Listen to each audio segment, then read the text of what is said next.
Observa con atención este video y dime si te parece razonable todo lo que plantea la congresista estadounidense Marjorie Taylor Greene respecto a programas enfocados en jóvenes. En esta audiencia, ella conversa con Emily DeVito, asesora en temas económicos, quien expresa preocupación por los recortes presupuestarios impulsados durante la administración de Donald Trump, argumentando que afectan iniciativas que considera fundamentales. Sin embargo, mira el video y escucha con cuidado cada uno de los proyectos que menciona la congresista y dime si, como yo, también crees que son carentes de sentido. Thank you, and I look forward to your questions. I now recognize myself for 5 minutes of questions. The DOJ website details much of the wasteful spending it hits the brakes on, and it has an incredible list of top hits. Some of the spending is not just embarrassing, but it is funding actually the genital mutilation of our children, forcing the American taxpayers to pay for it. A $620,000 HHS grant for hashtag Transcendent Health, adapting an LGBT plus inclusive teen prevention program for transgender boys. $620,000 from HHS. It's absurd. This is disgusting, and it facilitates a lie. Here's another one. A $2,000 NIH grant for cross-sex steroid therapy and cardiovascular risk in transgender females. This is another absurd grant that was handed out. A $120,000 NIH grant for personalized 3D avatar tool development for measurement of body perception across gender identities. Here's another absurd grant that, again, tells the lie that there's more than two genders. There's only two, male and female. That's it. Something else that the American people should know about, these radical extremist judges that are playing politics from the bench, a judge ruled that this has to be protected. This is a HHS program for gender-affirming care in young people. Again, the only thing that affirms gender is the fact that there's only two sexes, male and female, and the American people should never have to pay for that lie. Ms. DeVito, in your testimony, you talk about so-called failures of DOJ in your opinion. But do you support the federal government funding HHS and NIH studies that promote the genital mutilation of children? Do you support forcing Americans to pay for genital mutilation of children? Yes or no, Ms. DeVito? Thank you for your question. I think we all agree that the government should work for people. No, I asked you, do you support genital mutilation of children and the American people having to pay for it? That's a yes or no question. I think government research is responsible for all sorts of innovations that we enjoy So you do, today. so for the record, you do support the American people paying for top and bottom surgeries of children.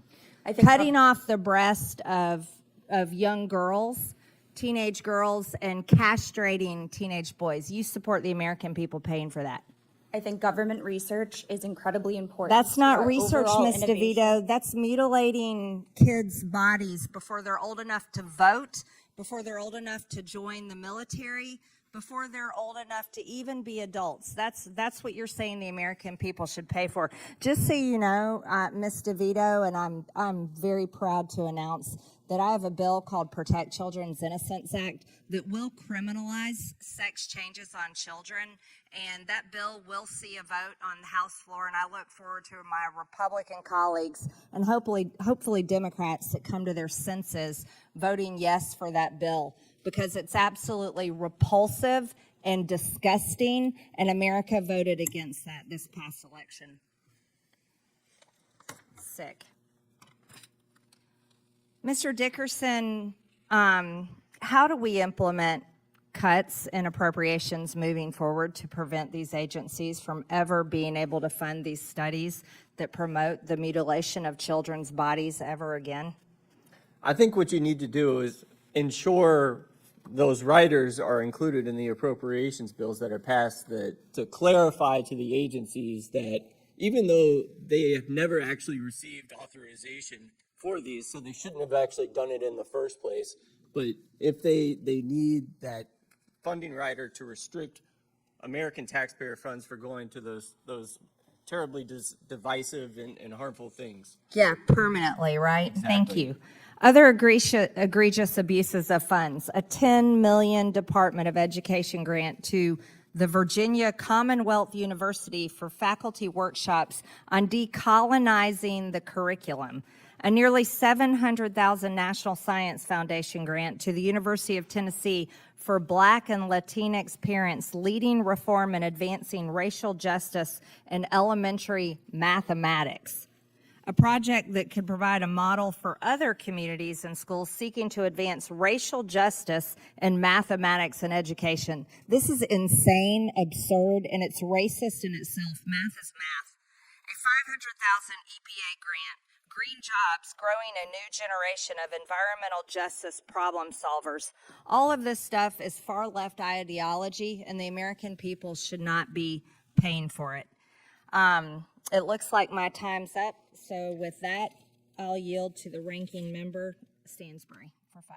Hay algo profundamente preocupante en cómo ciertos sectores políticos insisten en utilizar el dinero de los contribuyentes para financiar proyectos que reflejan únicamente sus intereses ideológicos. Hablan de inclusión, diversidad o justicia social, pero en la práctica, eso se traduce en subsidios para iniciativas que solo representan a una minoría muy vocal, mientras la mayoría de ciudadanos, que no comparten esa visión, se queda sin voz y, peor aún, sin opción. Lo más contradictorio es que muchos de estos programas no pasan por una validación ciudadana real, ni se consulta a las familias si desean que su dinero termine en campañas, investigaciones o capacitaciones que promueven valores completamente ajenos a los que practican en casa. No es un problema de pluralidad, es un problema de abuso, porque una cosa es respetar todas las opiniones, y otra muy distinta es obligar a la sociedad a financiar una narrativa con la que no está de acuerdo. Mientras tanto, áreas críticas como la seguridad, la salud básica o la infraestructura quedan relegadas. ¿Por qué? Porque ahora resulta que tener prioridades claras es políticamente incorrecto. El problema no es la diferencia de ideas, el problema es la imposición financiada con recursos públicos, y eso, honestamente, debería preocupar a todos, sin importar la postura que uno tenga. Al final, lo que está en juego no es solo el dinero, sino el rumbo cultural de toda una nación. No se puede construir una sociedad libre si se obliga a sus ciudadanos a costear ideas que no comparten. Usar fondos públicos para moldear el pensamiento ajeno no es progreso, es manipulación disfrazada de virtud. Y si no se pone un alto, llegará el día en que quienes pagan impuestos ya no tendrán ni voz, ni voto, ni identidad propia. Solo quedará el eco de una agenda impuesta desde arriba, sostenida por el bolsillo de todos y el consentimiento de nadie.